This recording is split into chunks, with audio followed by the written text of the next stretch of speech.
Sotranao izay Andriamanitra rainay io. Rainay amin'ny alalan'i Jesosy Kristy Tompo. Nanomezanao indray ity maraimbo avao ity. Sotranao zahay noho ny famiraponao. Velona trapamonjena. Ary mbola ho anariny teninao, mampianarinao, mampahirizinao, handeha arak'izay efa nanavotanao anay. Izany indrindra no antony amerimberinana trany, ny amin'izay famonjena efa nataonao, mba ho tafalatsaka ao am-ponay zany, ary hiainanay, mandra-pahatraranay, ny fiainana mandrakizay ao amin'ny fataterahana. Mametraka ao am-pelantananao, ny fiainan'izay rehetra miaino zao teninao zao, eny ity firenena ity. Mametraka ao am-pelantananao koa, ny fiainan'ny fiangonana, ianao Jesosy Tompo no hampahiry hatrany, indrindra ny fiainan'ny isan-tokantrano, mba ianao Jesosy Kristy ihany no antoky ny havelomanay. Dia amin'ny anaranao Jesosy no angatana izany vavaka izany. Amen. Faly miarabantsika ry havana, nahatratra ity talata maraina ity, talata 7 aprily, taona 2022. Ny tenin'Andriamanitra izay anjarantsika dia ao amin'ny Hebreo 7:12, andininy 20 ka hatramin'ny 120. Hebreo 7:12, andininy 20 ka hatramin'ny 120. Toy izao ny fivakiny teny amin'ny anaran'i Jesosy. Ary Andriamanitry ny fiadanana, izay nitondra an'i Jesosy tompontsika, mpiandrondro lehibe, hiala tamin'ny maty, mitondra ny rany fanekena mandrakizay. Izy anie, hahatanteraka anareo amin'ny tsara rehetra, hanao ny sitrapony, ka hiasa ao anatinareo izay ankasitrahana eo imasony amin'ny alalan'i Jesosy Kristy. Ho azy anie ny voninahitra mandrakizay. Amen. Ry havana malala ho aminareo rehetra ny fahasoavana sy ny fiadanana avy amin'Andriamanitra raintsika sy Jesosy Kristy Tompo. Amen. Mbola miaina tanteraka ao anatin'ny asa lehibe izay ataon'Andriamanitra isika ry havana. Dia tamin'ny nananganana an' Jesosy Kristy tamin'ny maty, ka nahavitana ny famonjenantsika teo amin'ny hazo fijaliana. Zava-dehibe amin'ny fiainana kristianina izany famonjena nataon'Andriamanitra izany.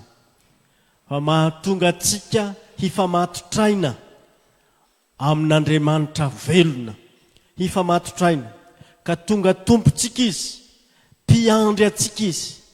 Ary ny teksta rehetra izay notoriana tamin'ny alahady teo sy hiainana amin'ny herinandro ity, dia maneho ny mampiandry tsara an'i Jesosy, mampiandry izay efa nanolotra ny ainy hamonjy ny ondry an'i Jesosy. Arak'izany dia miaina ao ambanin'ny fahasoavan'Andriamanitra isika, miaina ao ambanin'ny fanamarinan'Andriamanitra isika, ka dia tena miaina ny fiainana mandrakizay arak'izany. Dia ampiainan'Andriamanitra antsika izany araka izay voalaza ny tenin'Andriamanitra eto. Ho antsika arak'izy dia ny tenin'Andriamanitra ao amin'ny Salamo 7:20, ny andininy 9 no tsara ho banjintsika indrindra. Eny ho antsika rehetra izay miaino izao tenin'Andriamanitra izao hoe amin'ny anaran'i Jesosy. Eny tokoa fahasoavana sy famindram-po no anaraka ahy amin'ny andro rehetra iainako, dia hitoetra ao an-tranon'i Jehovah andro lava aho. Arak'izany dia ny fahasoavan'Andriamanitra sy ny famindram-pon'Andriamanitra no miara-dalana amintsika, no miaraka amintsika, ary ao amban'izany fahasoavana sy ny famindram-pon'Andriamanitra izany no ahafahantsika manao ny sitrapony. Dia manantena ao ry havana, indrindra ho antsika rak'izy, fa hiaina tokoa ao anatin'izany sitrapon'Andriamanitra izany isika, ka hiankina tanteraka amin'ilay mpiandry antsika dia Jesosy Kristy Tompo, ilay nividy antsika tamin'ny rany sady namonjy antsika ho afaka tamin'ny helotsika. Fa izay kendrena ihany koa amin'ny alalan'ny tenin'Andriamanitra ny amin'ny vaovao mafaly ny fitsanganan'i Jesosy Kristy tamin'ny maty, dia ny hanamafisana orina ny fahatokiantsika ilay tompo izay tompony aina, tompo mpamelona antsika. Ary izany indrindra no kendren'Andriamanitra raha manome ny teniny ho antsika izy, dia ny mba hitomboantsika ny finoantsika azy ary andehanantsika araka ny sitrapony. Ry havana malala, amin'ny mahondron'Andriamanitra atsika dia miakina tanteraka aminy ilay tompo sy mpiandry mahatoky ny aitsika, ny fiainantsika manontolo.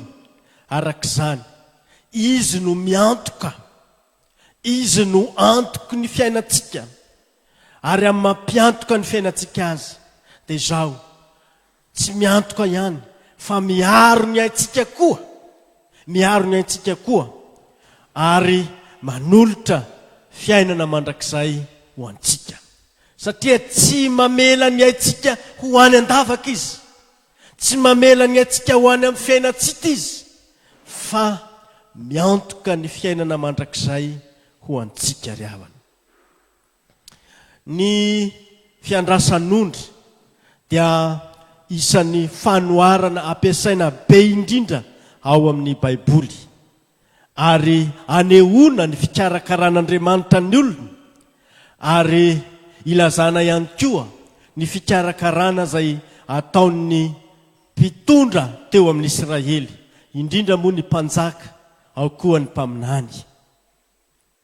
Fa izay tsarovana indrindra amin'izany fiandrasana ondry izany dia ny fahasarotra na ny fahasarotan'ny fiandrasan'ondry. Tsy mba mora izany, fa tena mila fandavatena, ary ny aina no atoko na atolotra amin'izany. Zava-dehibe io ry havana, satria amin'ny mampiandrondry an'Andriamanitra, amin'ny mampiandrondry an' Jesosy, dia ny ainy mihitsy no natolony hamonjy ny ondry. Voalaza eo amin'ny Salamo 120 izay nitarihana antsika io, ny amin'ny hoe mitondra, mitarika ahy. Izany dia milaza indrindra fa ny mpiandrondry na ny mpiandry tsara dia mitaridalana ny ondry amin'izay mahasoa, amin'izay mahavelona, amin'izay ahazoana fiainana. Amin'izany indrindra dia sarobidy amin'Andriamanitra ny mitarika atsika amin'izay fiainana mandrakizay izay. Fitondrana amin'ny hatsaram-panahy no ataon'Andriamanitra, fa tsy hoe zavatra anereny na zavatra izay tahaka ny nataon'ny Babilonianina fahiny tamin'ny zanak'Israely, raha lasa babo tany Babilôna ny zanak'Israely. Dia notaritaritiny teny an-dalana, ny jaly, zany no zavatra niatra taminy.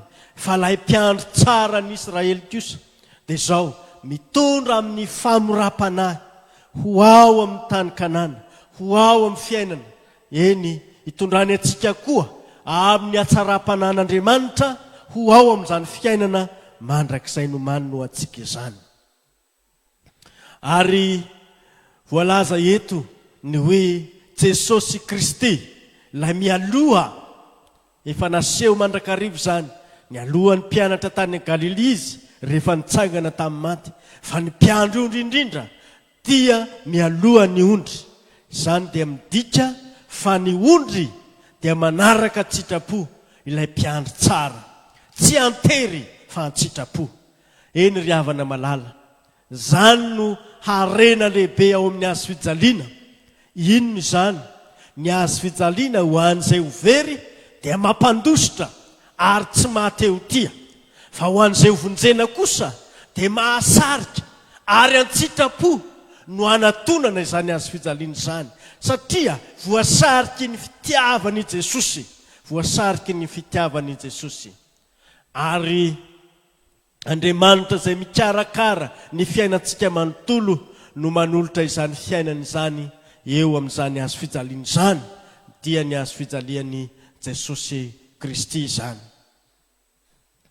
Ny zavatra hita nefa ry havana, satria fiandrasan'ondry no resan'ny tenin'Andriamanitra, dia zao, ireo mpiandry ny Israely ireo, na ny mpanjaka izany, na ny mpaminany, dia hita fa nisy tsy nandeha arak'izay mampiandry ondry azy izay izy. Ny mpanjaka ohatra, raisitsika ohatra ny mpanjaka Ahaba. Izy dia nanjakazaka, nampahoriny mahatra eny Nabota zay tany na saha kely zay mba nananany, lovany tamin'ny razany, dia nalainy Ahaba akitsoraniny izao, na tamin'ny herisetra no nakany izany, fa notoroam-bato i Nabota mba azoany izany saha izany. Izany no maneho fa ireo zay navela hiandro ny Israely, ireo indray no nanapatra ny fahefana ho an'izay manana fahefana ry havana. Dia aoka mba tsy hanapatra ny fahefana amin'izay eo ambanin'ny fifehezana, fa mampalahelo an'Andriamanitra izany. Fa lay Andriamanitra lehibe, lay Andriamanitra zay tompony hery sy ny fahefana, no hitsara izany mpanapaka izany. Ho an'izay nomena fahefana hitarika, dia anarina izao tenin'Andriamanitra izao koa. Ary ho an'ny mpaminany kosa, dia nisy ny mpaminany sandoka niseho nitsangana teo amin'ny Israely. Ary mbola misy mandraka ny ankehitriny izany. Inona no nataon'ireo mpaminany sandoka ireo? Tsy nanambara madio sy marina ny sitrapon'Andriamanitra, fa nanao zay ahazona laza, ahazona vola. Zany no hanaovany ny asa faminaniana na ny filazana izay mety ho sitrapon'Andriamanitra, kanefa tsy sitrapon'Andriamanitra tsy akory, fa sitrapon'ny tenany ihany. Mampalahelo tokoa ny Israely, ary tamin'ny andron'i Jesosy dia mbola tsapan'i Jesosy izany hoe nafoy toy ny tsisy mpiandry ny Israely. Eny, arak'izany indrindra no nahatonga an'i Jesosy ho mpiandry tsara, ho mpiandry lehibe, mpiandro lehibe, filohan'ny mpiandry. Ry havana malala, amin'izay anjarantsika eto amin'ny epistily ho an'ny Hebreo, dia mbola maneho hatrany zany mampiandry tsara an'Andriamanitra izany. Fa zay mahagaga eto dia tsy ilay mpiandry ny Israely no lazainy na mpiandry tsara, fa izao Andriamanitra no mpiandry an'i Jesosy. Zany no resahan'ny tenin'Andriamanitra eto.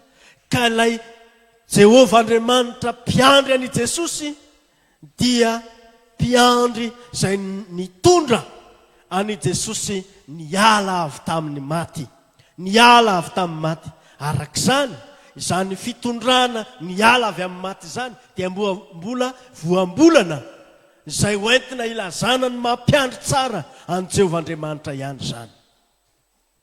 Jesosy Kristy tokoa dia Andriamanitra, Andriamanitra izy, fa niala tamin'ny fahafatesana, ary tsy namela ny ray masiny Israely ho tratry ny loha Andriamanitra, fa nitondra azy niala tamin'izany fahafatesana izany.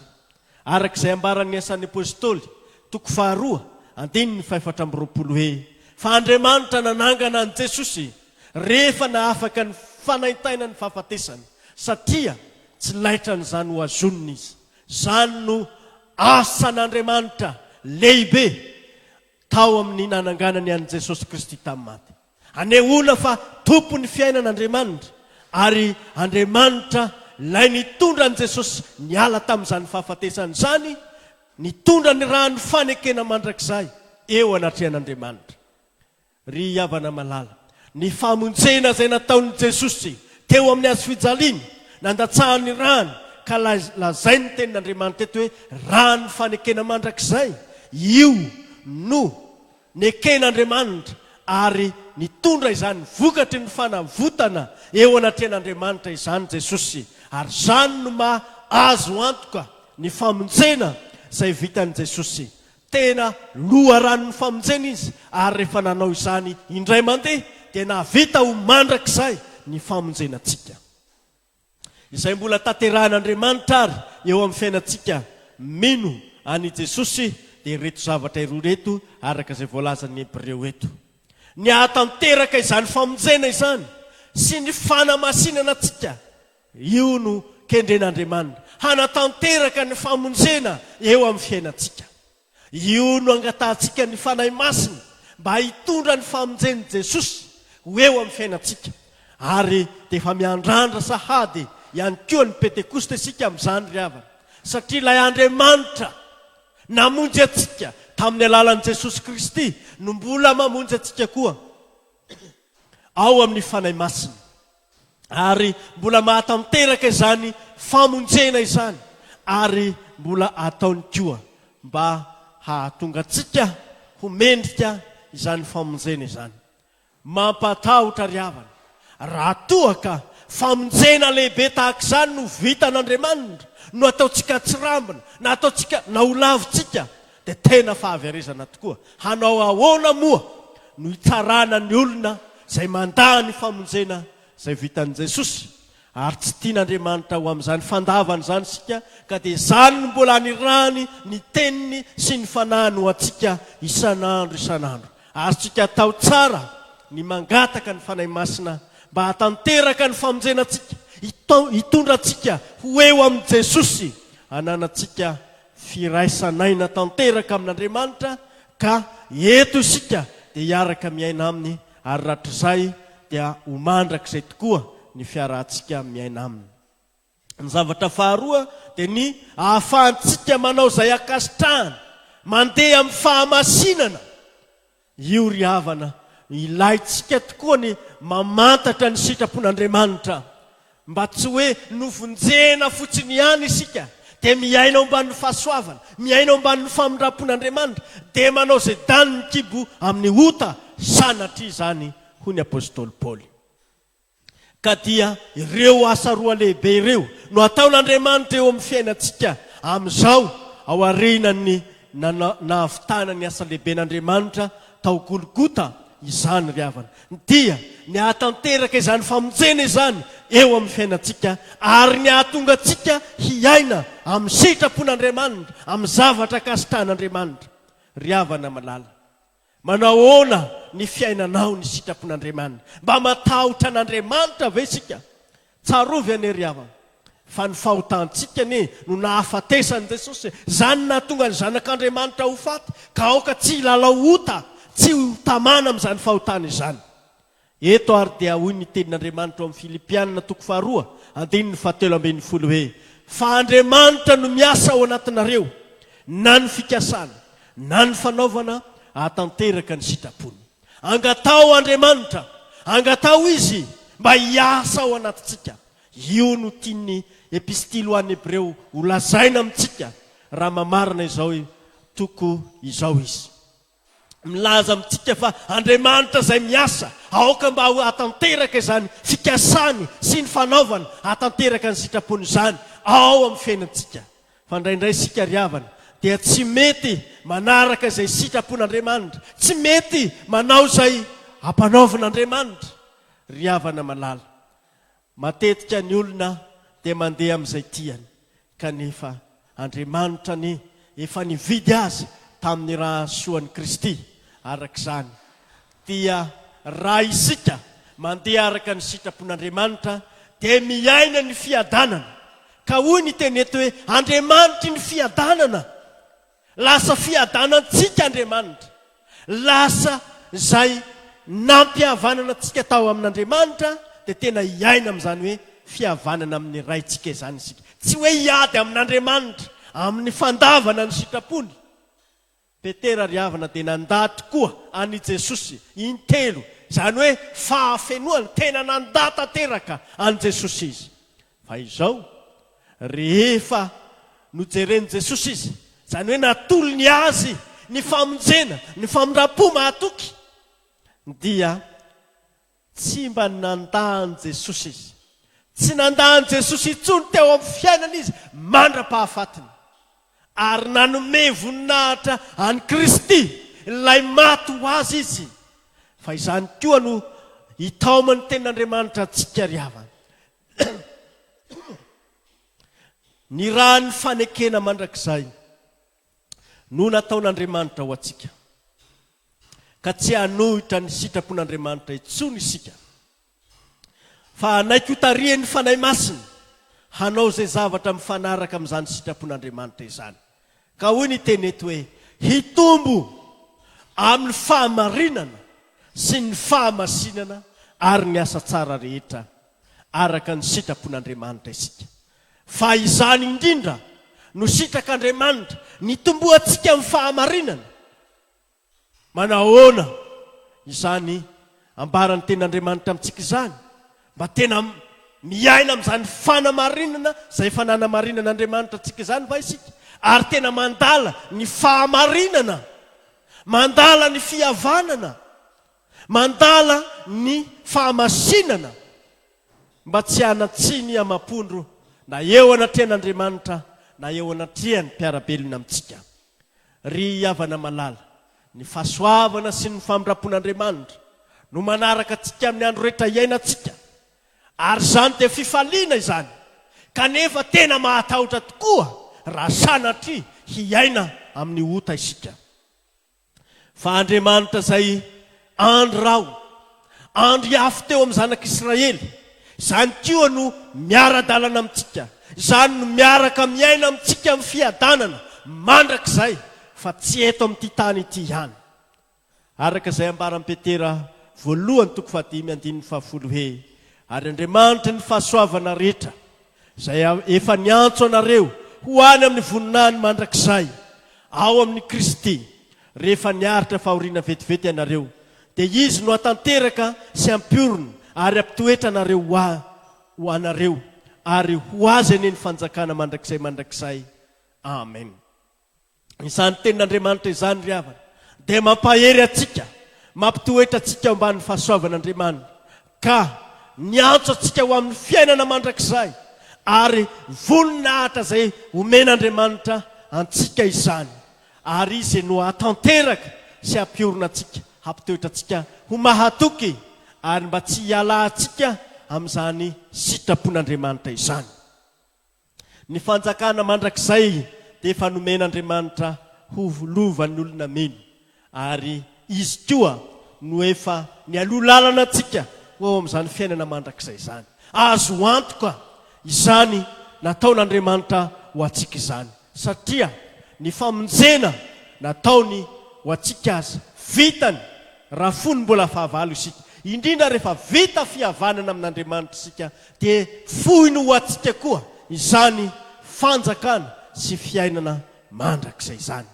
Dia Jesosy Kristy Tompo izay efa niantso atsika ane, izy no hampitoetra atsika ho mahatoky, ary hahatonga atsika mba ho masina, ho tena fanasina ihany koa eo amin'ny manodidina atsika, hahitany olona ny asa tsara izay ataontsika, mba hankalazany an'Andriamanitra, hibebaka ihany koa ny olona mba hahatonga azy ireo mba hanolo tena ho eo amban'izany fahasoavan'Andriamanitra izany, mba ho hiaina amin'ny sitrapon'Andriamanitra. Fa izany indrindra no tanteraka dia noho ny asan'ny tenin'Andriamanitra sy ny fanahany.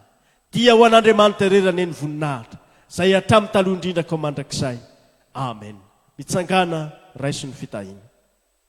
Ny fahasoavan'i Jesosy Kristy Tompo, ny fitiavan'Andriamanitra ray, ny firaisana amin'ny fanahy masina ho aminareo rehetra ndray. Amen.